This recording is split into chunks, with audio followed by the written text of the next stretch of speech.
do you assess and characterize where we are in the domestic pandemic in particular?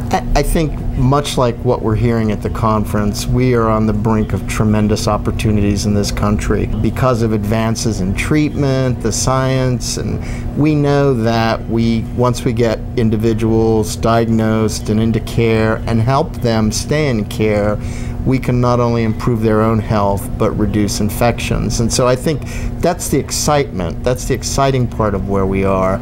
But people also recognize that we face a number of substantial challenges. We still have a substantial number of folks who are infected and don't know it. 1 in 5. 1 in 5, that's right. Those are the latest CDC estimates.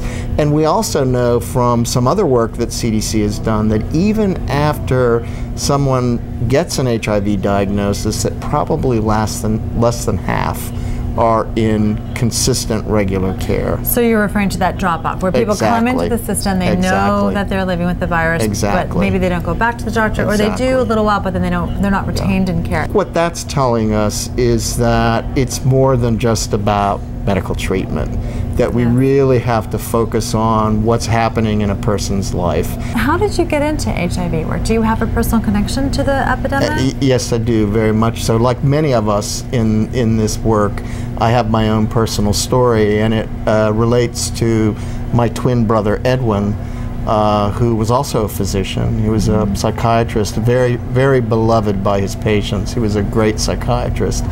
And he died in 1992 because of HIV/AIDS. And of course, that was before the advent of effective treatment. His partner died in 1988, and then my brother died in 1992. And the first book I wrote about AIDS, which was a textbook on developing AIDS prevention programs, I dedicated to Edwin. He was still alive then. And the second book that I wrote, which was a collection of personal essays, was largely about my own personal feelings while I was working on HIV/AIDS, and still, like many people in this field, losing people I love, not just my brother, but many friends as well. What can we learn from the efforts that the U.S. government has made abroad? I think we can learn a lot. Now, let me start by saying that I think as a nation, we need to continue to invest in research. I don't think we should stop investing in research. For a cure, a vaccine, for a cure, for a vaccine, for a microbicide that works both vaginally and rectally, and improve treatments.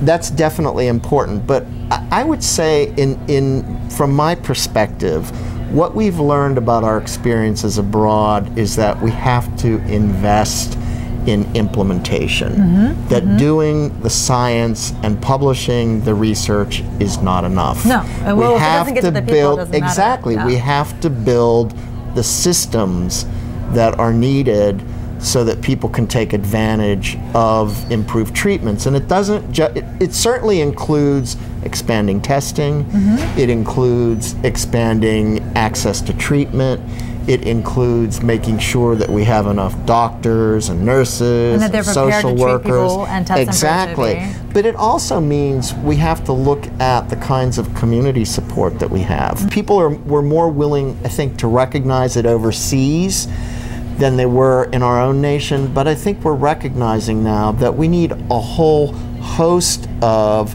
services and a whole team of individuals to help people get diagnosed, get in treatment, and stay in treatment. And if we do that at a big enough level and with enough individuals, we can actually stop the epidemic.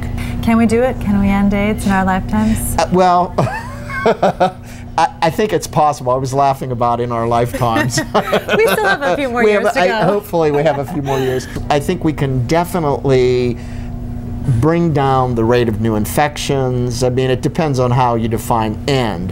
The United States should be able to do better than 50,000 new HIV infections every year. And by better, I mean bring that number down. Way down. We should be able to bring that number way down. Now, will we bring it to zero? That might require a vaccine, and as we've heard at this meeting, that's probably still 5–10 years off. But I think we could bring it way down, and there are many people who feel that if we get enough people on treatment, we actually might be able to interrupt the transmission at a population level. So yes, a long-winded way of saying yes, I think we can see a much brighter future ahead of us. And I get asked a lot about the U.S. government's investment in cure. We need vaccine, we need people on treatment to sustain their health until we can cure it, but ultimately we'd like to get people off pills, no? Yes, I'd like to say that investment in research certainly is vaccine and cure and microbicide, but I would also like to say that it's also important for our nation to continue to invest in implementation research, because a lot of the complexities we're talking about here is what's the best way to put all of these pieces together.